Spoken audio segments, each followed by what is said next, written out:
Bonjour et bienvenue pour la recette tant attendue du tiramisu. Alors, de quoi vais-je avoir besoin? Je vais avoir besoin de biscuits cuillères, vous les reconnaissez, j'en ai fait. Il y en a certains qui ont été aplatis, ils ont eu un petit accident, c'est-à-dire que je leur ai mis une plaque dessus sans m'en rendre compte. J'ai besoin de mascarpone. Le mascarpone est un fromage italien à 40% de matière grasse, presque sans goût. C'est comme de la crème très très épaisse. Il semblerait que mascarpone, le nom vient d'un espagnol qui ne savait pas trop l'italien et qui, pour dire plus que bonne, a dit mascarpone. Voilà. Il m'a fallu aussi du café, les blancs, 3 œufs que j'ai clarifiés et j'ai monté mes blancs un peu avant. Alors vous voyez, ils ont une texture particulière, je vais vous expliquer pourquoi. Et il me faut 60 g de sucre, 2 fois 30 g en vérité. Pourquoi? Parce que j'ai monté mes blancs à petite vitesse au début, puis quand ils étaient bien mousseux, bien blancs, j'ai mis le sucre, j'ai rajouté 30 g de sucre et j'ai continué à battre 4-5 minutes pour avoir cette texture là. Alors c'est ma recette à moi, comme toutes les recettes, il y a des variantes. Je me suis inspiré parce que à la pâtisserie, si un jour on vous vend un entremets un entremets tiramisu, il est un peu plus élaboré. Donc j'ai clarifié, je vais me servir. Alors le café, c'est obligatoire si vous le faites nature, un peu comme ça. Vous pouvez pas parfumer à la vanille, mais c'est le café qui va être essentiel. Alors le tiramisu est une base, on peut le faire à la fraise. Dans ce cas-là, bien sûr, on n'utilise pas de café, mais on va utiliser peut-être un sirop de l'eau sucrée, bouillie une fois avec du citron, un peu de rhum, ce qu'on veut, si on prend de l'alcool ou pas. On pourrait faire avec des fraises, on pourrait faire des pommes caramélisées, voilà. Alors, je vais vous montrer, moi, la particularité. Normalement, le tiramisu, là, on peut attaquer et déjà faire les mélanges. Moi, je vais vous montrer ce que je vais faire. Je vais faire ce qu'on appelle un sabayon, c'est un terme italien aussi, donc on reste en Italie avec ça. C'est-à-dire que j'ai chauffé de l'eau, un fond d'eau, comme d'habitude, pour faire un bain-marie. Je vais poser là, et puis je vais mettre mon sucre. Alors attention, parce que sinon, si vous chauffez trop, vous allez faire des yeux boucouliers, c'est pas le but. Et je vais monter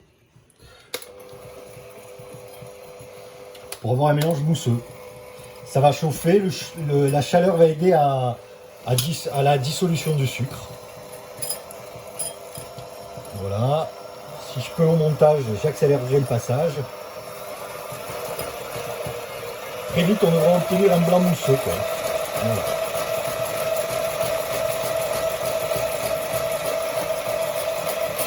Alors on peut le faire à la main aussi, bien sûr. Ça prendra un peu plus de temps.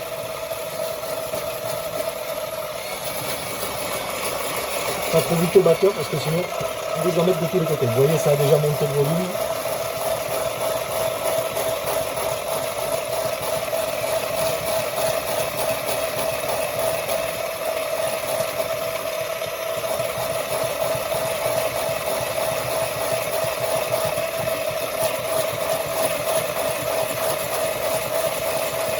Ok, c'est bon, je sors un peu, je vais continuer à mélanger un peu hors du feu.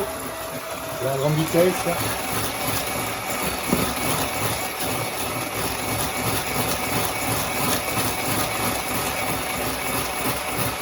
Jusqu'à ce que ce soit un peu froid.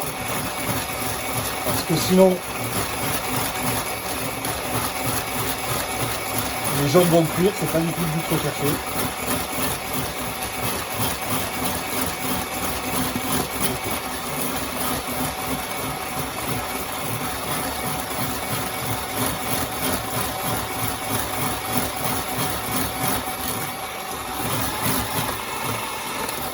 Ok, c'est bon, on va pas plus loin, c'est pas la peine, on cherche pas quelque chose. Alors, pour la petite histoire, ce que je viens de faire là, les jaunes d'œufs sur le bain-marie, ça peut servir aussi de base pour le salé en sauce chaude. Là, si je voulais faire une sauce chaude, je rajouterai ce qu'on appelle un beurre clarifié.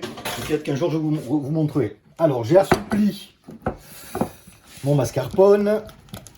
Je vous montre un peu. Et puis maintenant, je procède bêtement au mélange. Voilà.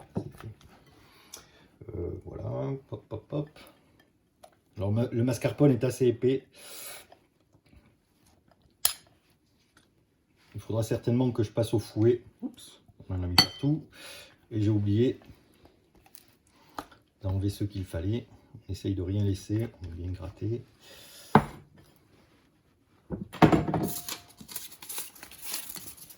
Hop. Je mélange délicatement. Le mascarpone est assez dur. Là surtout, bon, il y a un aspect mousseux du sabayon. Hop, hop, hop, hop, hop.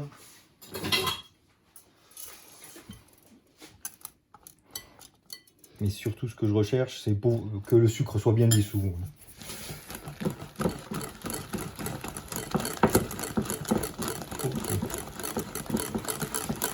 J'aurais pu continuer à le faire au batteur électrique, ça. Voilà, c'est bien assoupli. On a bien mélangé. J'ai oublié un petit truc, pas besoin de filmer ça, les coulisses. C'est un tout petit peu de vanille. On va rajouter un tout petit peu de vanille. On pourrait là, si on voudrait, l'aromatiser avec un peu d'arôme café. Là, je vais le vaniller. Vous auriez pu ajouter plutôt des gousses de vanille, c'est comme on veut.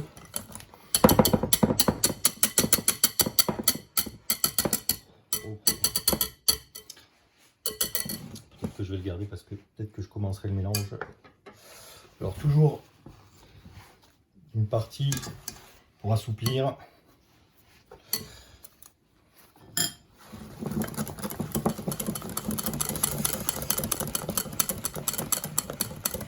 Voilà.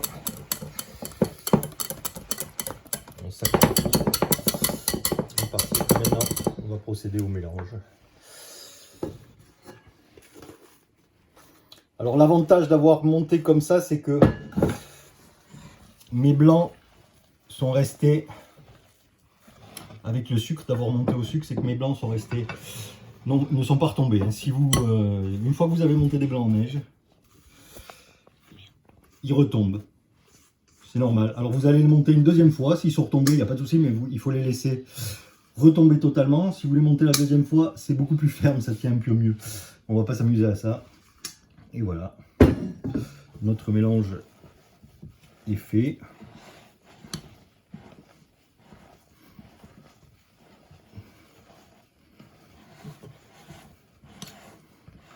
Alors après le repos, il va y avoir des petites réactions qui vont se passer, qui vont faire que tout ça va se stabiliser. Ça va garder un aspect mousseux. Il n'y aura pas cette texture, la texture va rester un peu légère.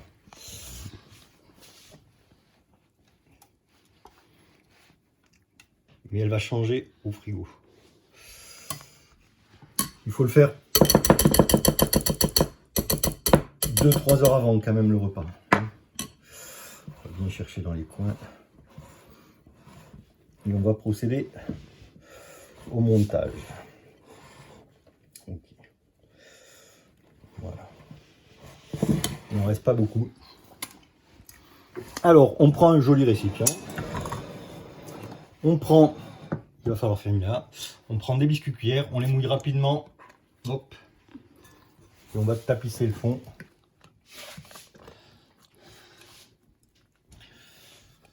C'est impératif de mouiller d'imbiber les biscuits, sinon ça n'aura, vos biscuits seront trop secs par rapport au reste, ça sera pas très bon.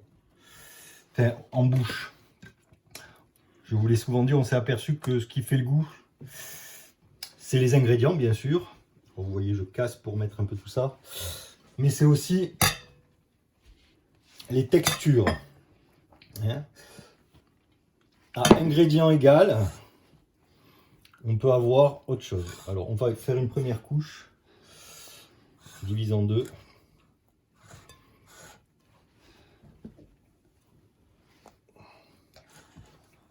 Alors, le récipient que j'ai choisi n'est pas pratique, mais il donne un beau résultat. C'est l'avantage. Voilà. Première couche.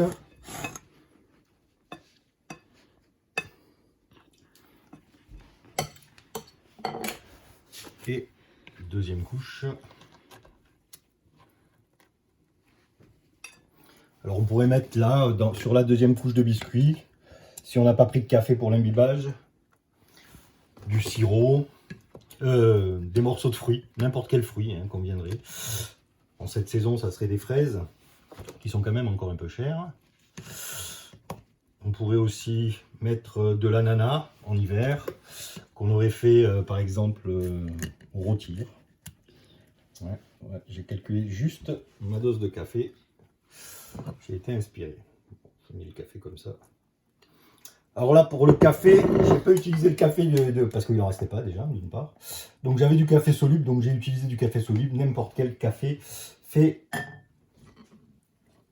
le bon résultat. Hop, et on finit. Il y aura une petite touche finale à faire. Alors la deuxième couche est plus épaisse, toujours. Hein. Ok, voilà. On aurait pu en faire une troisième couche si on avait eu assez. Alors maintenant, en maths, hein, bien sûr, hein, j'ai utilisé 3 œufs. Si vous voulez avoir une plus grande quantité, 3 œufs pour 250 g de mascarpone.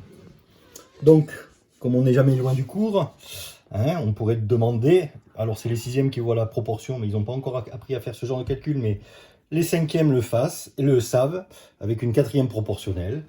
Quelle dose de fromage, quelle serait la recette avec pour 4 œufs, pour 5 œufs, pour 6 œufs, c'est plus simple. Hein. Voilà, là c'est à peu près une recette pour 4 personnes. Donc si on rajoutait un œuf, quelle serait la recette? Vous voyez sur la tranche, ça va se stabiliser. On va mettre ça au frigo. Et puis on se retrouve juste avant la dégustation. Pour la décoration, on a presque fini. Un peu de cacao en poudre, une petite passette. Hop, encore une deuxième. On fait une finition classique, on aurait pu râper un peu de chocolat. Là, on va finir au cacao. On le met à la fin avant de servir. Pourquoi? Alors, vous voyez, je fais exprès de le mettre. Je dépasse. Hein, parce qu'on va le nettoyer avant de servir. Sinon, on ne couvrirait pas toute la surface. Et ça manquerait un peu d'esthétisme. Là, on recouvre tout. Voilà. Les petites bosses, pour moi, elles conviennent. On essuie. Alors, je n'ai pas de sopalin, mais voilà, l'esprayer. Hop, hop. Voilà. On peut le présenter comme ça. C'est fini. C'est très beau. Parfait. Et bien, bon appétit. Au revoir.